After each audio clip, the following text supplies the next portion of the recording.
Okay, friends, I figured I would start this video with something that might be most, I don't know if interesting, but most maybe relevant or kind of can make a huge impact on your life, which has to do with money and money growing. So here's what we got.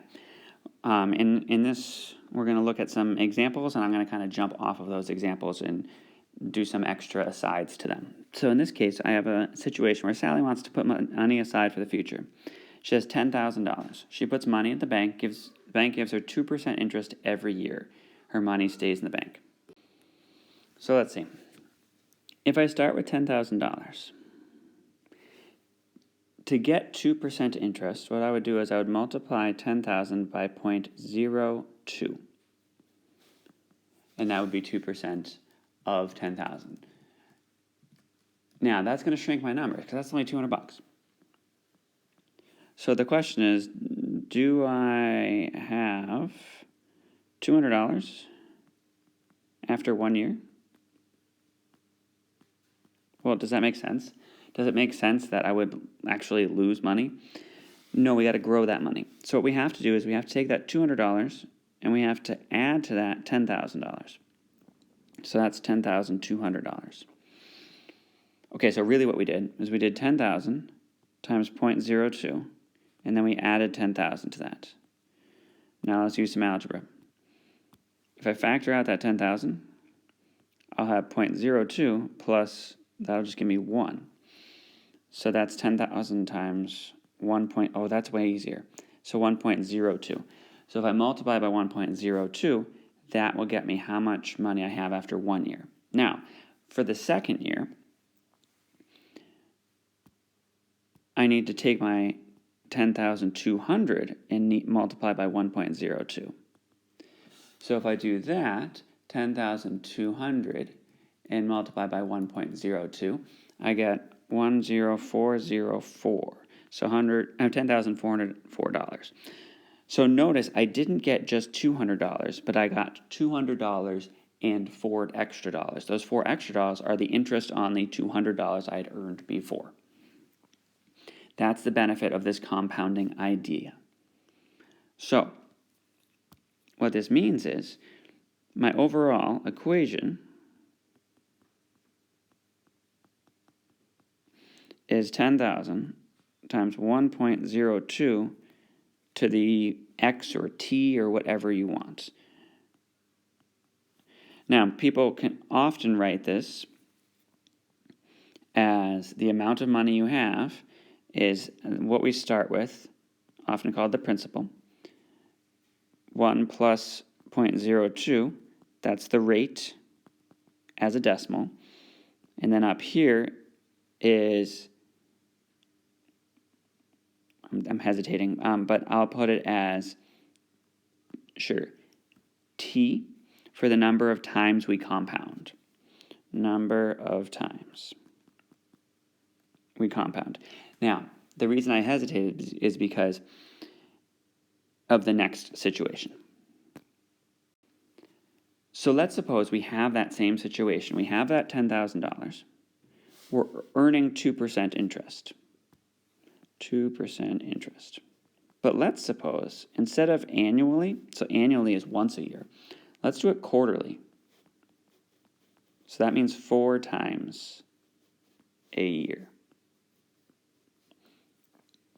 So I'm going to take that 2% interest and I'm going to break it up into 4 pieces. So each time I compound, I'm going to get 0.5% interest. Now, if you ask yourself, whoa, how did I get that? What I did is I took my 2% and I divided it amongst the 4 times I have to compound. So in 1 year, I'm going to take that 10,000. I'm going to multiply by 1.005, because that's the 0.5%. But I'm going to do that 4 times. That's for 1 year. So if I take that 10,000 and I multiply by 1.005, but I do it 4 times, I get $10,201, and I'll call it 51 cents. I'll be generous. Notice I earned a little bit more money. Because I compounded more often, I earned a little bit more money. Quarterly is a little bit more realistic than some of our other options. Annually is fine, quarterly is fine, monthly is okay.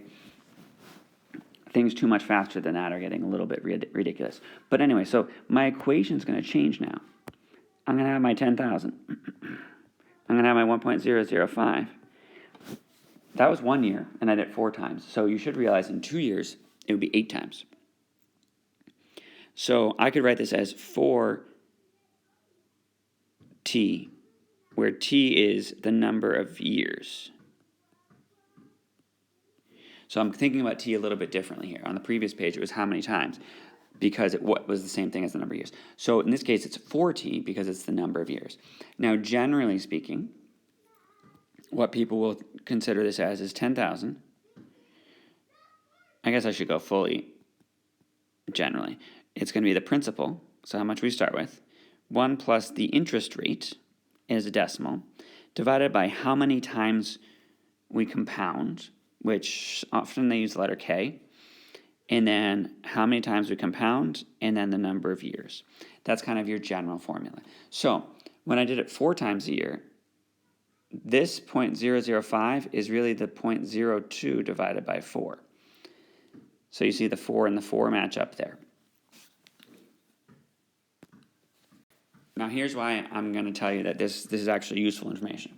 So suppose you have a job. You can put money into an IRA and a retirement account that can earn money for you. So suppose you earned $10,000 last year, or even $5,000. You can put a certain amount of money away. Right now it's $6,000 you can put into an IRA, but you can put that money away. So let's go with the $5,000 as a number. That doesn't mean you have to necessarily put your money in. Suppose you have someone else in your life who will gift you that $5,000 now. So if they gift you that $5,000 now, let's suppose that you're 16 years old. And a decent interest rate, if we're talking about an IRA, would be like, I'll call it 5%, because that's actually kind of low. Let's call it 5%, and we'll make it annually. Actually, I'll make it monthly, just to give you another example. Monthly. So 5% annual interest compounded monthly. So that means 5% over the whole year, but break it down into 12 pieces. Now, if you're 16, let's suppose you retire when you're 66 to make our lives easier. So 16 to 66, that's 50 years. So we're going to start with that $5,000. We're going to multiply by 100% to keep your money, and then the interest rate you have divided by 12, because we're breaking it into 12 little pieces. And then up here, we're going to put a 12 and then times 50 years, because it's 12 times a year for 50 years. Now, if you would do this correctly in your calculator, 5,000, 1 plus 0.05, and then I raise that to, and then I raise that to the 12 times 50. That's going to give you 596.92 cents. 60596, yes, okay. So $60,000. So in 50 years, you turned a lowly $5,000 into $60,000. Now, if you're like, that's not that much money still. If you got 8% interest instead of 5% interest, 8% would be a reasonable interest rate if you put something into what's called a mutual fund. So it's the same situation, but I change it to 8%. That's now going to be this number. That's $250,000. So $5,000 turned into $250,000. That's why we want to put money away earlier, because if you wait until like you're 50 years old, then you only have 16 years. So suppose I waited till I was 50. And suppose I put $50,000. So instead of $5,000, I'm putting $50,000. And suppose I still get the 8% interest, but it's only for 16 years now. If I do that calculation, I get 179,000. Oops. Notice my $5,000 turned into over $250,000. My $50,000 turned into much less than that. So the earlier you put money away, the better. Now let's look at this one. So based on our money example, we can do this problem because it's the same idea. We start with 11,000 organisms, and we're growing by 8.5% each year.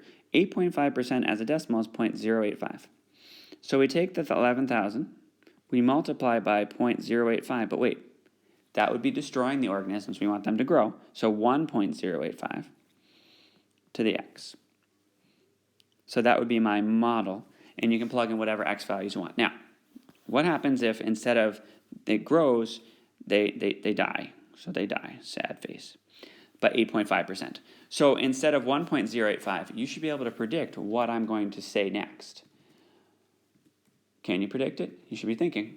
So instead of 1.085, I'm going to write down the number, and I want you to ponder for a moment. Why did I just write down that number? That's going to be my situation now. Here's why that's the situation now. In this case, you took 100% and you added 8.5% to that. That was the 0.085 to 100%. In this case, however, we took 100% and we subtracted 0.085% because we're losing 8.5%. So, decay, growth.